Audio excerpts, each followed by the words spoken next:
Welcome back to the last episode of Creatober 2023, day 31. So if you want to get the project file from this video, you can become a Patreon member. All of the 31 project files from Creatober will be available for the inner core members on my Patreon channel. So that means that you can get the PSD files, Illustrator files, Cinema 4D files, anything that I use in that project. If you want to learn more, check out the link in the description down below. Alright, the last Creatober prompt of 2023 is fade. What I wanted to do for today's prompt is designing a poster with a fader on it. Why is that fader really big and in the desert? I don't know, because it looks dope, I guess.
On top of the poster I added in some tribal shapes both in 2 and 3D, and I experimented with the grain and glows to complete the poster.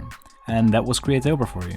For me, it went by insanely quick and I had a lot of fun creating out of passion again. Editing all of these time lapses wasn't as fun, but hey, that's the life of a content creator, I guess. Anyways, I hope you enjoyed either watching everyone's entries or joining in on the challenge yourself. Like I said in the beginning of the video, you can get the project file from this video, so the PSD files, Illustrator files, Cinema 4D files, whatever, on my Patreon channel. There's a link down in the description if you want to check it out. And be sure to check in again tomorrow for the next day of Creatober.